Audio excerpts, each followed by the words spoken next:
Hello sir, welcome back to ஜெபு வழங்கும் final trade. Thank you sir, செய்திகள் ஒன்றும் நல்ல மாதிரியா இல்லையே சார்.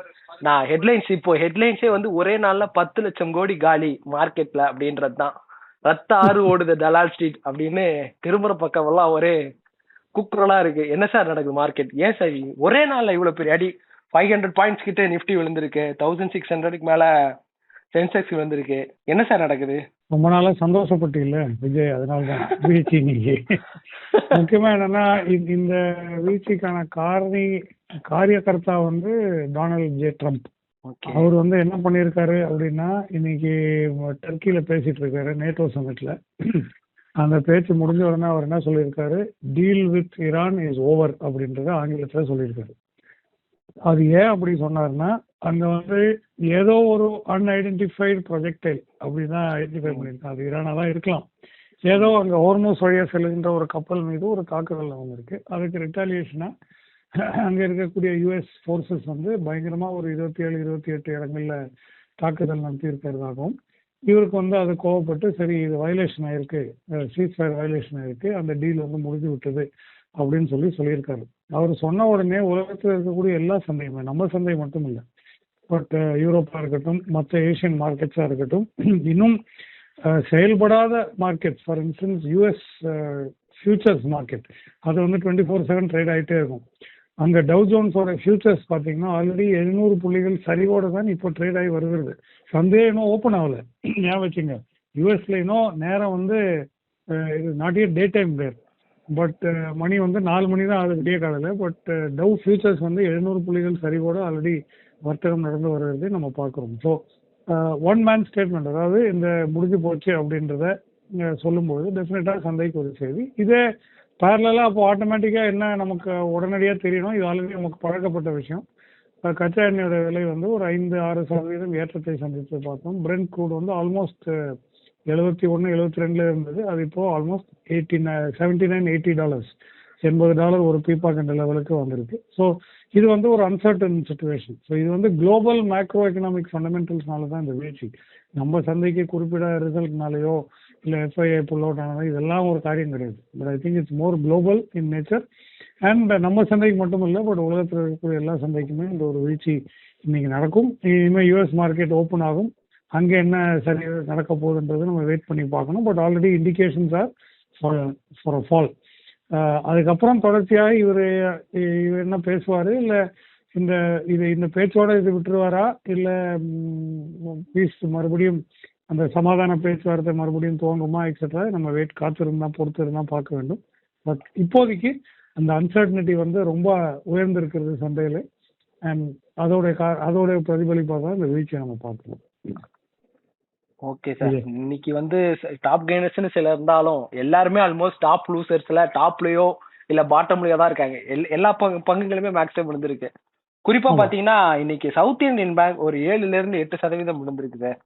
ஸோ நான் அதை பத்தி குறிப்பா பேசணும் அப்படின்னு நினைச்சேன். ஏன்னா பேங்கிங் ஸ்டாக் இப்பதான் ரிவைவ் ஆகுற மாதிரி இருந்துச்சு அந்த செக்டார். சவுத் இந்தியன் பேங்க்ல ஒரு பெரிய வீழ்ச்சி, ரொம்ப நாளா ஒரு ஏற்றத்திலே இருந்த ஒரு ஸ்டாக். ஸோ அதை பத்தின உங்க வியூ என்ன சார்?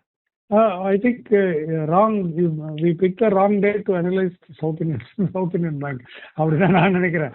ஏன்னா அது ஏன் நான் அப்படி சொல்றேன்னா, ஏன்னா இன்னைக்கு வந்து அது ஐசோலேஷன்ல வீழ்ச்சியா இருந்தால் அதுக்குள்ள காரணிகளை நம்ம பார்த்துருக்கலாம். பட் 6% விழுந்த எத்தனையோ ஸ்டாக் நம்ம சந்தையில இன்னைக்கு பார்க்க முடியுது. ஃபார் இன்ஸ்டன்ஸ் ஃப்ரண்ட்லைன் ஸ்டாக்ஸே பார்த்தீங்கன்னா இப்போ ஜியோ ஃபினான்ஷியல்ல 5.5% கிட்ட இன்னைக்கு வீழ்ச்சியை சந்திச்சிருக்குது. ரிலையன்ஸ் பார்த்தீங்கன்னா 2.5%, டிசிஎஸ் பார்த்தீங்கன்னா ஒரு 2%, எல்என்டி பார்த்தீங்கன்னா 2.5%. ஸோ ஃப்ரண்ட்லைன், அதாவது இண்டெக்ஸில் இருக்கக்கூடிய 50 பங்குகள், நிஃப்டியில் இருக்கக்கூடிய 50 பங்குகள் ஒரு 46 பங்குகள் வந்து வீழ்ச்சியை ஆல்ரெடி நல்ல வீழ்ச்சியை சந்திச்சிருக்கு. அப்படி இருக்கும் பட்சத்தில் சவுத் இந்தியன் பேங்க் ஒரு வீழ்ச்சின்றது மேட்டர் கிடையாது. பட் ஐ திங்க் இவென்ச்சுவலி அது பிஸ்னஸ் அப்டேட்ஸ் பேசிஸில் தான் அந்த வீழ்ச்சி வந்து அந்த சந்தித்திருக்கக்கூடும். சந்தை எதிர்பார்த்த அளவுக்கு அந்த வளர்ச்சி, ஏன்னா நம்ம பிஎஸ்யூ பேங்க்ஸ் வந்து கொஞ்சம் ஃபேவரபிள் பிஸ்னஸ் அப்டேட் கொடுத்ததாக நம்ம பேசியிருந்தோம். பட் சவுத் இந்தியன் பேங்க் வந்து அவ்வளோ பெரிய ஒரு டேர்ன் அரவுண்ட் வந்து இந்த குவார்ட்டரில் கொடுத்துருக்காது அப்படின்ற ஒரு எதிர்பார்ப்பில் சந்தை எதிர்பார்த்த வண்ணமாக அந்த அப்டேட்டோ ரிசல்ட்டோ வராத இருக்க போகுது அப்படின்ற ஒரு எதிர்பார்ப்பில் தான் அந்த வீழ்ச்சி வந்திருக்கு. அண்ட் அன்ஃபார்ச்சுனேட்லி அந்த வீழ்ச்சி வந்து இன்னைக்கு மேக்னிஃபைட் ஆயிருந்திருக்கும்.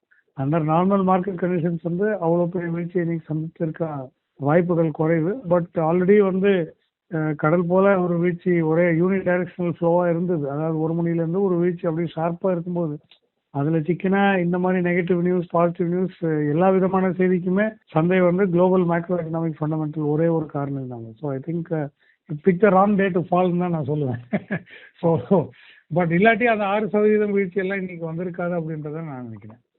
Okay okay sir. ஆனா தொடர்ந்து சரிவுல இருந்த கல்யாண் ஜுவல்லர்ஸ் இன்னைக்கு ஒரே நாள்ல டாப் கெய்னர்ஸ்ல டாப் ஸ்கோரர்னா கல்யாண் தான். ஒரு 5% கிட்ட ஏறி இருக்கு சார். அது கொஞ்சம் வேல்யூ பையிங். இப்போ நேற்று தினம் கூட அந்த வீழ்ச்சி இருந்தது. But I think more value buying. Gold stock இல்லையா? ஸோ மறுபடியும் கச்சா எண்ணெய் ஏறுது, பணவீக்கம் பிரச்சனை. ஸோ உலக அளவில் போர் வந்து கூடலாம். அதனால ஒரு ஸ்பெகுலேட்டிவ் பையிங் வந்து கல்யாண் ஜுவல்லரிக்குள்ள வந்திருக்க கூடும் அப்படின்றது ஒரு possibility is there. But jewellery stock இப்போ வந்து இந்த வீழ்ச்சியில யாராவது வாங்குவாங்களா இல்ல? I think is wait and watch scenario. But right now அது வந்து மோர் வேல்யூ பையிங்கா தான் எனக்கு தெரியுது. ஓகே சார், நீங்க சொன்ன வெயிட் அண்ட் வாட்ச் அப்ப நம்ம மைண்ட்ல வச்சுப்போம். ஏன்னா நாளைக்கு என்ன நடக்கும் அப்படின்றதே இப்ப தெரியாத பட்சத்துல அப்போ நம்ம வெயிட் அண்ட் வாட்ச்லயே அடுத்த ஒரு 2 நாளைக்கு இருக்கிறதா சரிப்பட்டு வருமா? இல்ல நிறைய ஸ்டாக்ஸ் வந்து வேல்யூவா இருக்கே அப்படின்னு நினைச்சிட்டு இறங்கி விளையாடி பாப்போமா? நம்ம வந்து பழையபடியே இப்போ கடந்த வாரத்துடைய சப்போர்ட் ரேஞ்சுக்கு நம்ம வந்துட்டோம் ஏறக்குறைய. இப்போ இந்த வாரம் பேசும்போது தான், திங்கக்கிழமை பேசும்போது தான் நம்ம ரேஞ்சை வந்து கொஞ்சம் அப்கிரேட் பண்ணி பேசியிருந்தோம். 200 சப்போர்ட்ல இருந்து 700 வரைக்கும் போகணும் அப்படின்னு சொன்னோம். பட் 530லே 24,530 திரும்பி வீழ்ச்சியை சந்தித்து இன்னைக்கு ஒரே நாள்ல அந்த வீழ்ச்சி வந்து பழைய சப்போர்ட், அதாவது கடந்த வாரத்தில் இருந்த 23,800 அருகிலே வந்து சந்தை முடிந்திருக்கிறத நம்ம பார்க்கிறோம். ஸோ 805 இன்னைக்கு வந்து லோ பார்த்தீங்கன்னா 23,805, which means just above the low support of the previous week. So நம்ம நாளைக்கு கவனிக்க வேண்டியது இந்த 23,800 என்ற லெவலில் வந்து டிஃபெண்ட் செய்ய முடியுமா என்றதுதான் கேள்வி. டிஃபெண்ட் செய்யாத பட்சத்தில் ஐ திங்க் அந்த ஒரு வீழ்ச்சி வந்து தொடர்ச்சியாக 23,640 எல்லாம் செல்லுகின்ற ஒரு பாசிபிலிட்டி டெஃபினட்டாக சந்தையில் இருக்கும். பட் எனக்கு தெரிஞ்சு ஐ திங்க் ஏதோ ஒரு பாசிட்டிவ் அவுட்கம் வந்து இரவில் வந்து, அதாவது நம்மளோட இரவில் பட் யூஎஸ் டே டைமில் ட்ரேடிங் டைமில் வந்து ட்ரம்ப் ஏதோ ஒன்று சொல்லுவார். இல்லை அங்கே இருக்கக்கூடிய நேட்டோ குரூப் ஆஃப் மினிஸ்டர்ஸ் வந்து பர்சுவேட் பண்ணி ஏதாவது ஒரு அரேஞ்ச்மெண்ட் கொண்டு வருவாங்களோ அப்படின்ற ஒரு எதிர்பார்ப்பும் எனக்கு இருக்கிறது. பட் அப்படி இல்லாத பட்சத்தில் இவர் பேசுனதாகவே இருந்ததுன்னா தென் அட்லீஸ்ட் டுமாரோ 23,800 டெஸ்ட் ஆகிறதுக்கு ஒரு வாய்ப்பும், அது அநேகமாக இந்த ஃப்ளோவில் இருக்கக்கூடிய வெலாசிட்டியில் ஒரு small bounce back. But I think eventually 23,640 எல்லாம் போகக்கூடிய ஒரு வாய்ப்பு டெஃபினட்டாக சந்தைக்கு ஓப்பன் ஆகும். அதே சமயத்தில் பாசிட்டிவான செய்தி வந்துச்சுன்னா இதே ரிகவரி வந்து அட்லீஸ்ட் இந்த நெக்ஸ்ட் 1-2 டேஸ் வந்து பழையபடி 24,000, 24,100 எக்ஸெட்ரா செல்லுகின்ற ஒரு பாசிபிலிட்டியும் சந்தைக்கு இருக்கிறது. பட் ரைட் நவ் அன்சர்டனிட்டி வந்து ரொம்ப ரொம்ப ஹையாக இருக்கிறது. அண்ட் அந்த ஃபியர் கேஜ், அதாவது ஆங்கிலத்தில் சொல்கிறோம் விஐஎக்ஸ் இண்டெக்ஸ்னு ஒன்று இருக்குது, வாலட்டிலிட்டி இண்டெக்ஸ்ன்னு சொல்கிறோம். அது வந்து ஆக்சுவலாக ஃபியர் கேஜ்னா எவ்வளோ தூரம் அச்சம் வந்து இந்த சந்தையில் இருக்கிறது அப்படின்னு சொல்லி.